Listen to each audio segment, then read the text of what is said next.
Hey there, I'm Rachel Ehring, and you're listening to the Top Music Piano Podcast. Get inspired as we discuss creative resources, trends in piano pedagogy, ways to grow your income and streamline your studio, and new ways to engage your students each week. If you are a teacher who wants to go beyond the method books to create an innovative studio that fosters lifelong music makers, you've come to the right place. Hello, piano teachers. I hope that you're doing well today. Our theme for this month is integrated piano teaching. And to kick it off, we are airing a rebroadcast today of a solo episode that Tim Topham did back in 2022, where he explains what integrated music teaching is and then shares some really practical ways that you can start incorporating it into your teaching studio. There's a lot of value in this episode, and I think it's the perfect way to start our month of talking about integrated music teaching. So here is Tim Topham. Today, we're continuing our look at the integrated music teaching model with the three-step super simple process that any teacher can follow to try out this process in their lesson. We're going to unpack the three-step process for using integrated music teaching in your studio.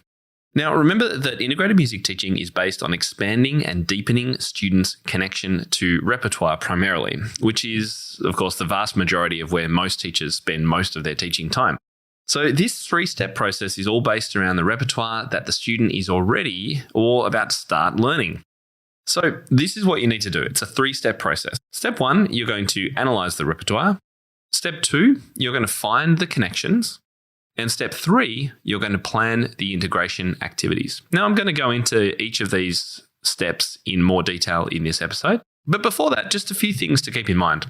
Step one should be familiar to all teachers. This is analyzing the repertoire. Because analysing the repertoire for musical elements is something that we should all be doing before presenting new pieces to students in order to know the best way to approach teaching that particular piece. Steps 2 and 3 may be a little bit unfamiliar, but as I say, we'll walk through those in a moment. Now, a couple of other points. Firstly, any good music teacher will already use metaphor and stories to connect the desired playing style or sound to the title, for example, or to gestures required to make the right sounds. So, for example, a teacher might say, think of the motion like you're using a big paintbrush over the keys, or the feeling should be like a big, heavy animal paw, or perhaps, think of when you were last at the beach and you could see the big wave in the distance coming closer, or have you seen an army marching? That's what this section sounds like to me. What do you think? Can you play it like you're in a marching band? It's fantastic to make these kinds of connections to help students learn. However, the integrated music teaching model takes this process much further and deeper by strengthening these kinds of connections through creative activities. And that's what we're going to be explaining in a little bit. For example, in the case of the last metaphor about marching, a teacher may strengthen this analogy, so go further than just saying this is what it could sound like or picture yourself in this situation, by saying something like, why don't we try this together? I'm going to play a strong marching accompaniment, bom, ba-dum, ba-bum, ba-bum, in kind of 2/4 time. And I want you to use the notes of this scale to make up a simple melody. And we're going to play like we're marching together. And then later, they might say, okay, now let's change the style. How would we play it if instead we wanted this march to actually be a lullaby? Let's give it a try. So these are the kinds of approaches that I love using with these creative activities that can deepen students' experiential learning and understanding of material. Secondly, the integrated music teaching model is best suited to tonal music. Thankfully, I expect that 98% or more of most teachers' beginning and intermediate repertoire is probably going to be tonal. So this is unlikely to be a factor, as it's much harder to find things like patterns and relationships in atonal and serial music, at least for me. I'm sure there are many specialists out there who would perhaps disagree, but I think for most teachers, I think we're probably all in the same boat with that regard. And finally, this three-step process also works for teaching non-repertoire skills like technique. You won't need to do the analysis for this, so you could just skip to step 3 and find some fun integration activities to strengthen the scale practice or knowledge. And I've got a blog post about, I've got a couple of blog posts actually about this. And also my great friend Bradley Sowash has an activity that speaks to this part of the process called Scaling the Chords. We'll link to both of these in our show notes today.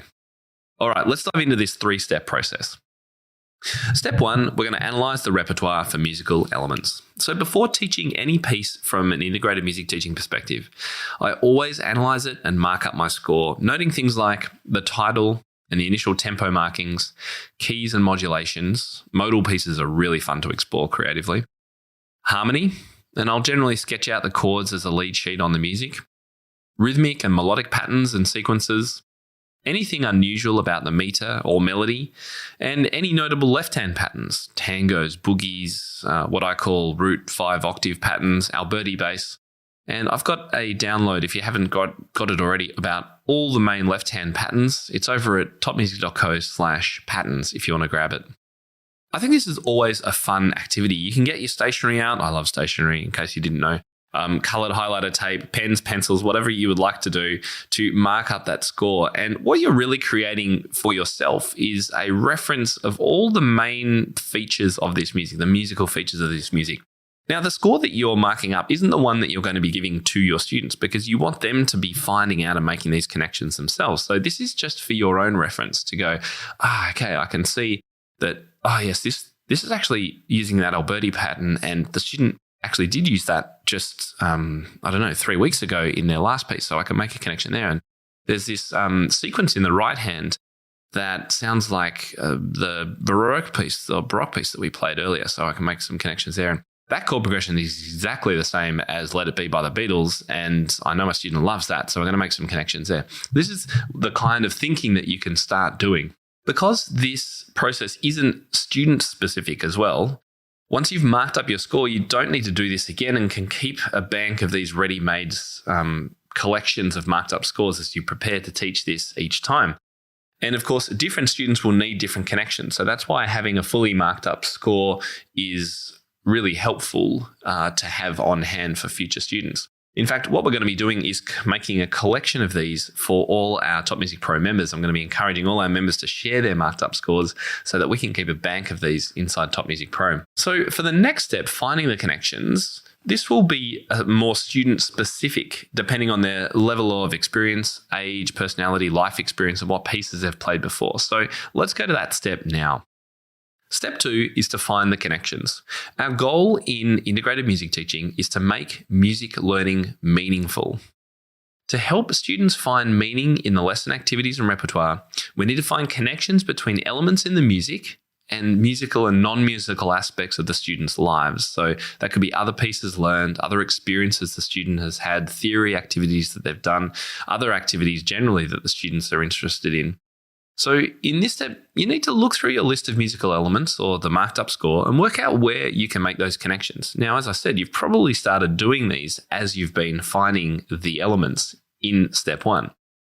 The connections could be to any of 3 areas. So you can picture this as a triangle. So on one point of the triangle, you can make connections within the piece, the A section to the final A section, or one pattern to where a pattern repeats, or chords that are one progression here and then a similar progression there. So that's one element. Another point on the triangle could be finding connections between this piece and a previous piece that the students learnt. That's always a great way to strengthen learning. And the third point of the triangle would be to the student's life outside music. So could you make connections to the band music that the student's playing, or the song they're singing in choir, or to the sport that they love playing? So when we talk about connecting elements, here are a few examples. So when a beginner is learning their first piece of music with just their right hand, we could connect the melody notes with the idea of key and harmony and teach them about, well, the fact is that you're playing the first 3 notes of a C major scale, and what does that mean? For example, we could also connect chord progressions between pieces. For example, in bars 5 to 6 of Solfeggio, I've made connections before in webinars to a really popular and annoying pop song. Another idea for connections is that this melodic pattern or left-hand pattern being similar to the last piece the students learned. Or example 4, this 7th chord is exactly like the one you're playing in jazz band for school. Or idea number 5 could be, look at the right-hand descending line here. What scale is that? Connection idea number 6 could be, this piece has the key signature of B flat. What key is that? But why does it start and finish on a different note? And we could be talking here about making connections to modes. And idea number 7, I think we used this left-hand pattern in our last piece. Do you remember? What were the main differences? Making connections may be all you need to do for some elements. Just knowing that this pattern is the same as the last piece, or this chord progression was just like the 12-bar blues you learnt last term, can be enough to strengthen foundations. However, if the opportunity arises, it's great to use a creative activity to deepen understanding and connection even more, and that's what step 3 is all about. Okay, so step 3, we're going to plan the integration activities. So the final question to answer is, what creative activities can I use to explore and strengthen the connections I found in step 2? I say creative here as the best way to integrate the learning is to have the students create things. For example, improvising, chord work, creative writing, blues remixing, arranging, reharmonizing, transposing. Fun activities create memories and emotions which build the meaning necessary for learning. This is really, really important, and I've talked to Dr. Anita Collins about this and the brain science around this. Creating memories in music which builds emotions can really improve the ability for students to learn and also recall information later on. And you can think about yourself. I've talked before on the podcast about the meaning that you can get from playing together with other students. And some of my strongest and fondest memories of my music making as a child was always when I was playing in groups and orchestras and accompanying other people and things like that. So the more we can make the learning activities fun and interesting and memorable, the more we can build those emotions which help with the connection and meaning building necessary for learning. For those of you teaching in Australia, the Piano for Leisure Series 4 books from the AMEB, which I created, contain lots of creative ideas for exploration of connections in the music. You can just look at the notes below each piece. So here are just a few examples of possible integration activities you might like to try. Now, of course, these are all dependent on your student and the connections and the musical elements that you found in the first 2 steps, but here are just a few ideas for you. So to strengthen the understanding of the blues scale. So in a piece that's written in 12-bar blues form and has a repeating left-hand pattern, perhaps uses the notes of the blues scale in the right hand for the melody, teach the student to improvise using the notes of the blues scale over the given left hand. I call this repertoire remixing, and you've probably heard me talking about it before. Idea number 2, to build practice in playing a new scale or prepare for a new repertoire piece in a new key, have the student use the notes of the new scale to improvise while you or they play a simple 1-4-5-1 chord pattern. This helps cement the notes that they're going to be using in their piece in the right hand. Idea number 3, to enhance oral awareness of rhythm, have students sing or vocalize patterns before they play. And there's a famous saying out there, not sure who coined it. If they can say it, they can probably play it. Or if they can sing it, they can play it. Idea number 4, to enhance or practice understanding of Alberti bass as an example.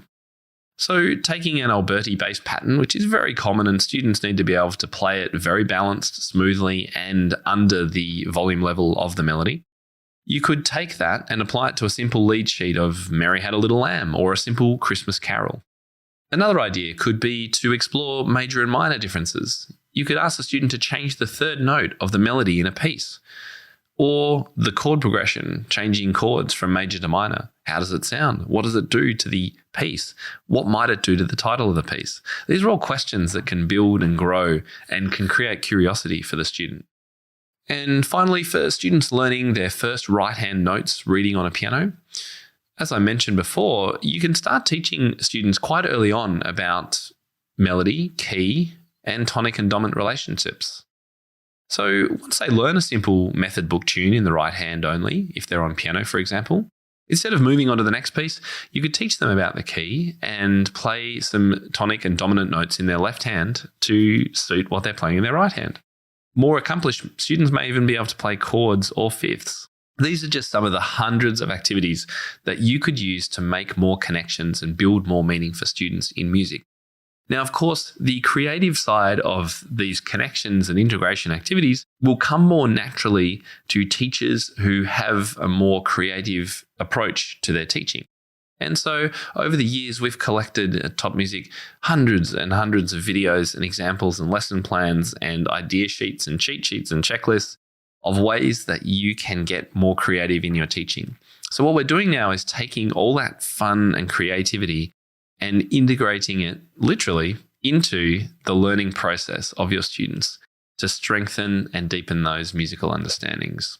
Now, we're going to be creating in the next few months 2 great resources to help you implement this in your teaching. The first one is going to be an integrated music teaching interactive lesson planner to get you thinking more about the musical elements and connections and to help you build these connections with an interactive online tool. And secondly, an example integration table to offer suggestions about how some of the most common theoretical knowledge can be strengthened through creative activities and where to find out more. And we'll give you more details of all of that really, really soon. So what do you think? Do you reckon that's doable in your own teaching? I'm sure if you've been listening to this podcast for any length of time, you've got a number of creative activities up your sleeve that could help bridge these connections and build that meaning for your students. Remember, it's only a 3-step process, and we're going to be unpacking more on this over time and giving you more resources to explore it with your own students. That's the end of the show for this week. I hope you enjoyed learning from Tim. Next week on the podcast, we are going off topic with a little preview of the business topic that we'll be doing later in the summer. If you like to geek out about online marketing and ways to grow your studio, you are going to want to tune in next week as I talk about creating content that converts with Ashley Young. I'm Rachel Ehring, and you've been listening to the Top Music Piano Podcast. I'll talk with you soon. How do you keep up to date with all the latest trends and research into music education? How do you connect with other teachers around the world and make sure your teaching stays fresh and relevant for students of all ages and stages both now and into the future? I created our Top Music Pro membership to be the one-stop shop for music teaching resources, training, support and community, and I'd love for you to come and join us inside. With over 40 comprehensive training courses, hundreds of teaching demonstrations and lesson plans, free monthly sheet music, discounts, and all the business and pedagogy support you could ever need, Top Music Pro is the community you've been looking for. If you're ready to level up your learning from the podcast and join thousands of other teachers in our global network, head over to topmusicpro.com today.